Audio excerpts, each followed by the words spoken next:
Hello guys, आज हम करने वाले हैं इन वर्जिन बालों पर स्मूथनिंग।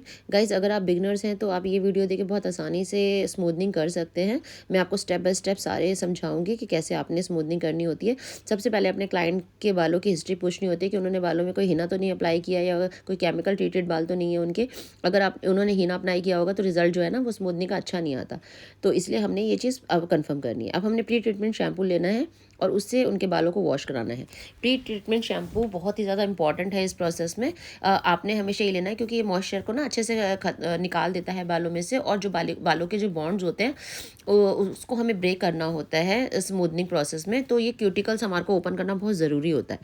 इसलिए हम जब भी वॉश कराते हैं तो इसमें ये वॉश का प्रोसेस बहुत ही इंपॉर्टेंट है। इसमें आपने गुनगुने पानी से वॉश करना है बालों को, और प्री ट्रीटमेंट शैम्पू से अच्छे से हमने फोम बनानी है बालों जो शैम्पू है ना उससे हमने अच्छे से बालों को फोम में कन्वर्ट करना है शैम्पू को, और इमल्सिफाई करना है और बालों के जो क्यूटिकल्स हैं उनको ओपन करना है।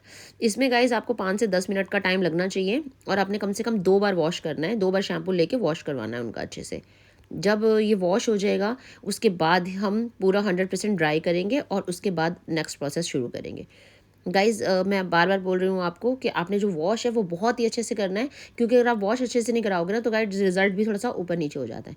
और हाँ, आपको मैं बता रही थी कि अगर क्लाइंट ने हिना अप्लाई किया होता है बालों में तो भी हमारा स्मूथनिंग का जो रिजल्ट है वो अच्छा नहीं आता। इसलिए आपने बालों की हिस्ट्री भी ज़रूर पूछनी है उनसे कि उन्होंने हिना तो नहीं अप्लाई किया हुआ है अपने बालों में।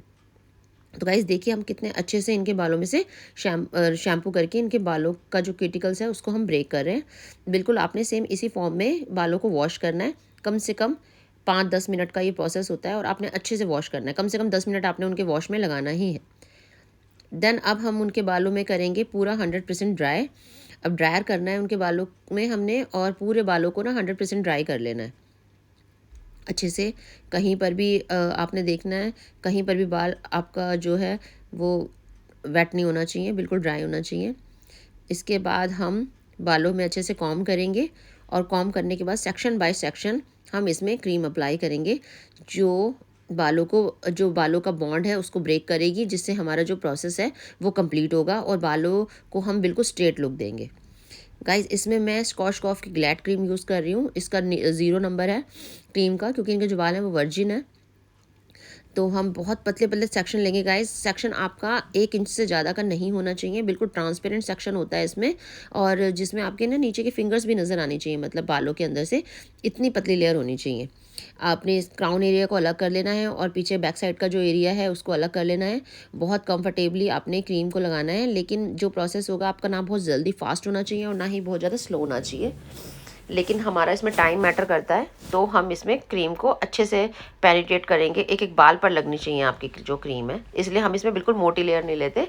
इसमें हम 1 इंच से भी बल्कि पतली लेयर ले सकते हो आप, लेकिन मोटी नहीं ले सकते हो। तो आपने एक एक बाल में क्रीम को अच्छे से इमल्सिफाई करना है, मसाज करते करते। लेकिन आपने रूट्स का ध्यान रखना है। रूट्स को आपने कम से कम 1 से 2 इंच तक आपने उसको छोड़ना है रूट्स को, क्योंकि ये जो हमारी क्रीम्स होती हैं थोड़ी हार्श होती हैं, तो ये हम जड़ों पर नहीं लगाते हैं इसको। जड़ों के लिए थोड़ी नुकसान पहुंचा सकती हैं जड़ों को, तो इसलिए हम रूट्स को छोड़ देते हैं। और हम 1 इंच से 2 इंच छोड़ के और नीचे से क्रीम अप्लाई करते हैं एंड्स तक। और देखिए गाइस, मैं कैसे मसाज कर करके क्रीम को अच्छे से उनके बालों में अप्लाई कर रही हूँ। इसी तरह करते करते आपने सारे बालों में क्रीम अप्लाई करनी है। हम 2 जने मिलकर कर रहे हैं ताकि जो इनका स्मूथनिंग प्रोसेस है वो जल्दी कंप्लीट हो सके। लेकिन अगर आप अकेले कर रहे हो तो आपने ध्यान रखना है, टाइमिंग बहुत ज़्यादा मैटर करता है इस वाली चीज़ में। क्योंकि अगर आपने एक जगह के बालों में टाइम ज़्यादा लगा दिया क्रीम अप्लाई करने में और दूसरी जगह पे आपका टाइम कम रह जाता है, तो जो बॉन्ड है वो अच्छे से ब्रेक नहीं हो पाता है हर जगह का। तो आपने ध्यान रखना है कि आपने जो क्रीम एप्लीकेशन है उसमें भी बहुत ज़्यादा टाइम नहीं लगाना है। तो आपने फास्ट फास्ट काम करना है इस चीज़ को। गाइस देखिए हम कैसे क्रीम अप्लाई कर रहे हैं। आपने भी बिल्कुल सेम इसी तरह से क्रीम अप्लाई करनी है, और कोशिश करनी है कि सारे बालों में एक जैसी क्रीम लगे और एक एक बाल पे क्रीम लगे। अब हमने गाइस सारी जगह की क्रीम अप्लाई कर दी है, और आधे घंटे तक हमने इसको छोड़ दिया था क्रीम को ऐसे ही, क्योंकि इनका वर्जिन बाल था तो कम से कम आधा घंटा तो लगता ही है बॉन्ड ब्रेक होने में। अब हम इनका चेक करेंगे कि इनका बॉन्ड ब्रेक हुआ है या नहीं। तो उसका सबसे अच्छा तरीका ये होता है कि आप किसी भी साइड का एक जगह से एक बाल निकालें और उसको आप खींच कर देखिए। अगर वो इलास्टिक की तरह खिंच रहा है, बहुत ईजिली खिंच रहा है, तो इसका मतलब ये है कि बॉन्ड ब्रेक हो चुका है। लेकिन आपने सिर्फ एक जगह से नहीं चेक करना है, आपने ये क्राउन एरिया से अलग चेक करना है, साइड में से अलग चेक करना है, मतलब हर एक एरिया में से आपने इस चीज़ को चेक करना है कि बॉन्ड ब्रेक हो गया है या नहीं। देखिए गाइस, कितनी आसानी से इलास्टिक की तरह खींचने लगा है बाल। इसका मतलब ये है कि इनका जो बॉन्ड है बहुत ही अच्छा ब्रेक हो गया है। अब क्राउन एरिया में से भी हम चेक कर लेंगे, और अगर ब्रेक हो चुका होगा बॉन्ड का तो हम क्या करेंगे, क्रीम को अच्छे से एमल्सिफाई करेंगे, क्योंकि अगर कहीं पर कुछ कसर रह गई होगी थोड़ी बहुत तो वो भी कंप्लीट हो जाती है। तो इसमें हम क्या करते हैं, पूरे बालों में हम पानी का स्प्रे करते हैं और क्रीम को वापस अप्लाई कर देते हैं। उसका प्रोसेस हम थोड़ा सा स्लो भी कर देते हैं पानी डाल के, और क्रीम को भी अच्छे से अगर किसी बाल में रह गई होती है वो, तो भी हम कोशिश करते हैं कि वो अच्छे से मर्ज हो जाए, और वापस जो हल्की फुल्की कसर अगर कहीं से रह गई होगी तो वो भी बॉन्ड ब्रेक होने की पूरी हो जाती है। अब हम थोड़ा थोड़ा पानी का स्प्रे करेंगे और जो स्लो डाउन प्रोसेस कर देंगे, क्योंकि हमारा बाल ना, अगर हम बहुत ज़्यादा देर के लिए क्रीम छोड़ देते हैं तो हमारा जो बाल है वो बहुत ज़्यादा रफ़ हो जाता है। इसलिए हम बालों में रफनेस ज़्यादा ना हो, इसलिए हम उनके अंदर अब थोड़ा सा हाइड्रेट कर रहे हैं पानी डाल के बालों को, और उसका रूखापन कम करने की कोशिश कर रहे हैं, और जो उसका प्रोसेस है उसको भी थोड़ा सा स्लो डाउन कर रहे हैं। क्योंकि जैसे हम कोई कुकर में दाल चढ़ाते हैं और 2 सीटियाँ आने के बाद हम उसको स्लो डाउन कर देते हैं ना कि दाल अच्छे से गल जाए, सेम यही प्रोसेस हम यहाँ पर भी फॉलो कर रहे हैं कि पहले हमने क्रीम को लगा के छोड़ दिया है, उसके बाद हम पानी, जब हमारी क्रीम जब हमारा बॉन्ड अच्छे से ब्रेक हो गया है तो अब हम उसको थोड़ा सा स्लो डाउन करेंगे, ताकि जो छोटी मोटी कसर भी है वो भी कंप्लीट हो जाए। अब हम इनको शैम्पू स्टेशन पर ले गए हैं गाइस। अब शैम्पू स्टेशन पर ले जाने के बाद हम इनके बालों में हल्का सा पानी डाल के धीरे धीरे करके मसाज कर करके हम क्रीम निकालेंगे। इस प्रोसेस को करने में कम से कम आपका 15 मिनट लगना चाहिए गाइस। आपने एकदम से सारी क्रीम पानी से नहीं निकालनी है, आपने थोड़ा थोड़ा पानी डालना है और उसके बाद क्रीम को फिर वापस इमल्सिफाई करना है और धीरे धीरे बालों में से निकालनी है। ऐसे करते करते आपने पूरे बाल इनको वॉश करने हैं। थोड़ा सा पानी डालना है, देखिए हम जिस तरीके से डाल रहे हैं, थोड़ा सा पानी डालना है, वापस उस पर हल्की हल्की मसाज करनी है, बालों को थोड़ा स्ट्रेच करना है ताकि बॉन्ड जो है वो थोड़ा सा और अच्छे से, अगर कोई छोटी मोटी कसर रह गई है तो वो भी कंप्लीट हो जाए और उनका जो बॉन्ड है वो अच्छे से पूरे बालों में एक जैसा ब्रेक हो। और हमने इसमें जड़ें कवर नहीं की होती हैं, तो अब हम पानी डाल के जड़ों पर भी इसको थोड़ा थोड़ा अप्लाई कर देते हैं, ताकि उसको जो उसकी तासीर होती है उसको थोड़ा सा हम कम भी कर देते हैं ताकि जड़ों पे इसका नुकसान ना हो। और गीले बालों में करते हैं हम ये सब प्रोसेस, और धीरे धीरे करके हम सारी क्रीम इसमें से निकाल देते हैं। देखिए गाइस, अब इसमें से काफ़ी हद तक क्रीम निकल चुकी है, और हमें इनको वॉश करते करते 10 मिनट के टाइम के अकॉर्डिंग हो गया है, 10 मिनट के आसपास हो गया है। हम अच्छे से अब इनकी जितनी भी क्रीम है बालों में उसको अब सारी निकाल देंगे अच्छे से, क्योंकि जब हम अब इसके बाद जो हम प्रोसेस करेंगे ना उसमें हमें बिल्कुल भी बालों में क्रीम नहीं होनी चाहिए, बिल्कुल एकदम साफ़ बाल होना चाहिए। तो हम अच्छे से इसमें से क्रीम निकाल देंगे। कानों के पीछे से, बैक साइड से अच्छे से आपने ध्यान रखना है कि हर जगह से क्रीम निकलनी चाहिए। क्रीम निकालने के बाद हम इसमें मास्क भी लगा सकते हैं।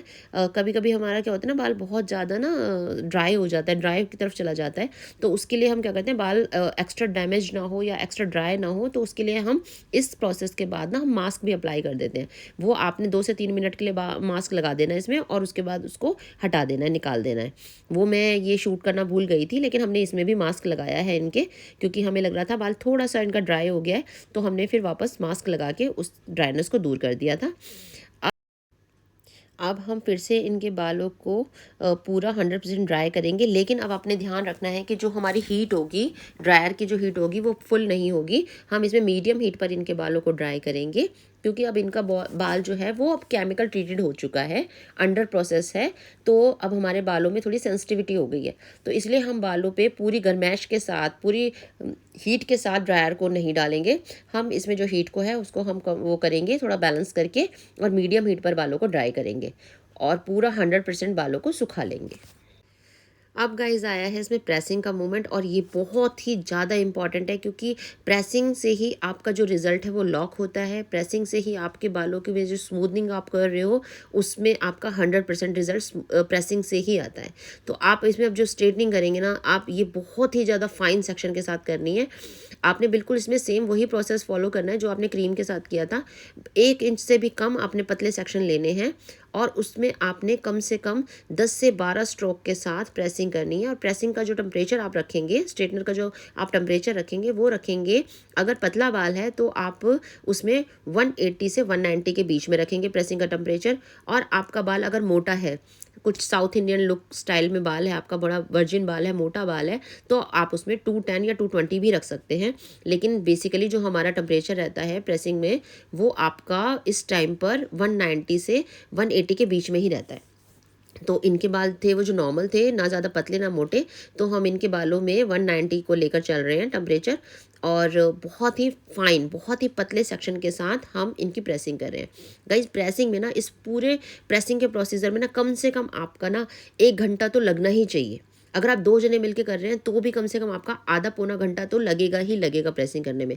अगर आपकी प्रेसिंग में इससे कम टाइम लग रहा है ना, तो समझ लो यह है कि आप प्रेसिंग अच्छे से नहीं कर रहे हो। तो कम से कम आपको 1 घंटा लगा के प्रेसिंग करनी है, अच्छे से करनी है। एक एक जो लेयर ले रहे हो ना आप, उस पर आपने कम से कम 10 से 15 स्ट्रोक लेने हैं प्रेसिंग के, और उसके बाद आपने इसको फिनिश करना है। अब देखो, जैसे हमने एक लेयर उठाई है, अब आप इसको थोड़ा सा स्ट्रेच करेंगे, बालों को खींचेंगे, और देखिए प्रेसिंग को आपने कम से कम 10-12 स्ट्रोक आपके प्रेसिंग के होने ही चाहिए फुल। 4-5 स्ट्रोक आपके ऊपर रहेंगे, उसके बाद आपके पूरे पूरे बालों पे कम से कम 6 से 7 बार आपके पूरे पूरे बालों पे भी प्रेसिंग के स्ट्रोक चलेंगे।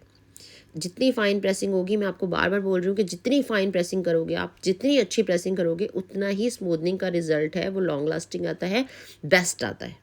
अगर आपने प्रेसिंग अच्छी नहीं करी है, आपने मोटे सेक्शन ले लिए हैं, या आपने प्रेसिंग का जो टेम्परेचर है वो अच्छा नहीं रखा है, ठीक नहीं रखा है बालों के अकॉर्डिंग, तो आपका जो रिज़ल्ट है वो ख़राब हो सकता है।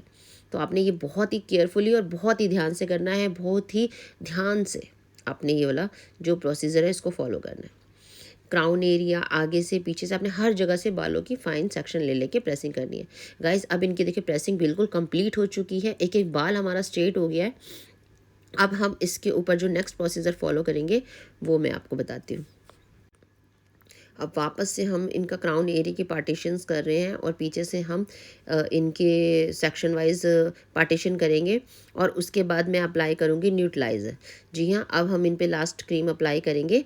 जो हमारी स्मूथनिंग क्रीम होती है उसमें 2 क्रीम्स होती हैं, एक तो हमारी होती है स्ट्रेटनिंग क्रीम और दूसरा होता है न्यूट्रलाइज़र। अब हम न्यूट्रलाइज़र अप्लाई करेंगे गाइस, ये हमारे न्यूट्रलाइज़र, इस पर लिखा होगा एन, इस एन मतलब न्यूट्रलाइज़र, न्यूट्रलाइज़र बाम लिखा होगा इस पर, और हम ये अप्लाई करेंगे। इससे क्या होता है, इससे बालों को हम वापस न्यूट्रलाइज़ कर देंगे, या हम दूसरे लैंग्वेज में कह सकते हैं कि हम इसको बालों को फिक्स कर देंगे। जो हमारा रिज़ल्ट हमने अचीव किया है प्रेसिंग करने के बाद, अब हम इस रिज़ल्ट को अब हम फ्रीज़ कर देंगे, एकदम लॉक कर देंगे। तो उसके लिए आपने क्या करना है, उसके लिए आपने वापस थोड़ी सी पतली पतली लेयर से हल्की सी मोटी आप लेयर कर सकते हो। इसमें आप 1 इंच की लेयर ले सकते हो, या 1 इंच से 2 इंच की लेयर ले सकते हो, और आपने बिल्कुल स्ट्रेट फॉर्म में बालों पे अप्लाई करनी है। ये भी आपके एक एक बाल पर लगना चाहिए, और आपने अच्छे से, और इसमें आपने बालों को बिल्कुल स्ट्रेट फॉर्म रखनी है। आपने कस्टमर को भी बोलना है कि वो एकदम स्ट्रेट बैठ जाए। कम से कम 10 से 15 मिनट के लिए हमें इस क्रीम रखनी होती है, और अगर वर्जिन बाल हो तो हम 20 मिनट भी रख सकते हैं। तो यहाँ पर मैं इनके बालों में 20 मिनट रखने वाली हूँ, क्योंकि इनके बाल जो है वो वर्जिन है।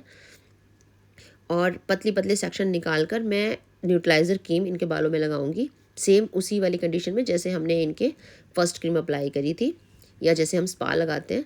बिल्कुल स्ट्रेट लेवल में लेके जानी है, और बालों को हमने लॉक करते जाना है। इसमें बाल आपका बिल्कुल स्ट्रेट होना चाहिए, क्योंकि अब ये जो बालों के ना, ये जो पूरा बालों को लॉक कर देगा। जैसी कंडीशन में आप रखोगे ना, अब बाल बिल्कुल सेम वैसा ही हो जाएगा। अपने पतली पतली लेयर लेते जाना है, बालों को इनकी बैक के साथ बिल्कुल प्लेन करते जाना है, और सारे बालों को कवर करना है आपने। इसमें पतली पतली लेयर लेके देखिए मैं कैसे लगा रही हूँ इसमें, बिल्कुल स्ट्रेट। अपने क्लाइंट को बोलना है कि अपने बालों को अपने सिर को जो है थोड़ा सा नीचे स्लाइटली झुका लें, और उसके बाद जो होता है ना, बैंड नहीं पड़ता है इससे उनके गले के पास। बस थोड़ा सा उनको मुश्किल ज़रूर लगता है कि एक 20 मिनट तक एक ही पोजीशन में बैठना, लेकिन गाइज़ ये बहुत ही नेसेसरी है, बहुत ही ये कंपलसरी प्रोसेस है, तो इसलिए उनको थोड़ा सा कंप्रोमाइज़ करना पड़ता है इसमें। और हम तो सिर्फ क्रीम अप्लाई कर सकते हैं, लेकिन स्ट्रेट गाइज़ इसको कंप्लीट लगाने के बाद हमने इसको 15 से 20 मिनट तक बालों में ऐसे ही छोड़ देना है। बिल्कुल स्ट्रेट बिठा के कस्टमर को। देखिए अब हमने सारे बालों पे अप्लाई कर दिया है और इसको हम 15 से 20 मिनट तक छोड़ेंगे। अगर आपके वर्जिन बाल हैं तो अगर आपको लगता है कहीं पर भी हीट ज़्यादा लग रही है या उनके उसमें बैंड पड़ रहा है या फिर जो बालों में जो इलास्टिसिटी है वो ज़्यादा हो रही है, तो आप इसमें हल्का सा मास्क मिला सकते हैं ताकि जो बाल हैं वो बर्न ना हो और जो न्यूट्रलाइज हो रहा है वो थोड़ा सा स्लो हो जाए। अब हम बालों को बिल्कुल वॉश कर लेंगे, सारी क्रीम निकाल देंगे और उसके बाद हम ड्राई करेंगे बालों को। इसमें भी हमने जो ड्रायर का जो टेम्परेचर है वो हमने कूल ही रखना है। बस अभी सर्दियाँ चल रही हैं तो हमने बालों को बाल जो ड्रायर है उसको थोड़ा सा हमने मीडियम हीट पर रखा है, लेकिन अगर गर्मियाँ होती हैं तो आप इसको बिल्कुल कूल उस पर ही रखो और बालों को सुखा दो, क्योंकि ये लास्ट प्रोसीजर होता है, इसमें हमें इतनी हीट डालने की ज़रूरत नहीं पड़ती है। बाल ऑलरेडी केमिकल ट्रीटेड हो चुका होता है तो सेंसिटिव होता है इस टाइम पर। अब हम इनके बालों को जब सुखा देंगे ना वो आपको दिखाते हैं। और आपने ये करने के बाद इनको प्रिकॉशंस भी बताने हैं कि आपने आफ्टर 3 दिन तक बालों को सीधा रखना है, स्ट्रेट रखना है, बिल्कुल गीला नहीं करना है। जो भी प्रिकॉशंस होते हैं आप अपने कस्टमर को समझा दीजिए। देखिए इनका ये फाइनल रिजल्ट है गाइस, और इसमें हमने कोई भी प्रेसिंग नहीं करी है, कुछ नहीं किया है, सिर्फ हमने इनका मीडियम हीट पर बस इनका ड्रायर कर दिया है बालों में। और देखिए इनका कितना अच्छा स्मूथ रिजल्ट है। गाइज अगर आपको ये वीडियो अच्छा लगा है और आपको एक एक स्टेप समझ आया है तो आप प्लीज़ मेरे वीडियो को लाइक कीजिए, शेयर कीजिए, और कोई भी आपको अगर क्वेरीज पूछनी है या कोई भी आपको क्वेश्चन आ रहा है तो आप मुझसे पूछ सकते हैं, उसके लिए आप मुझे कमेंट कीजिए। चलिए मिलते हैं अपने किसी और वीडियो के साथ, तब तक के लिए बाय बाय।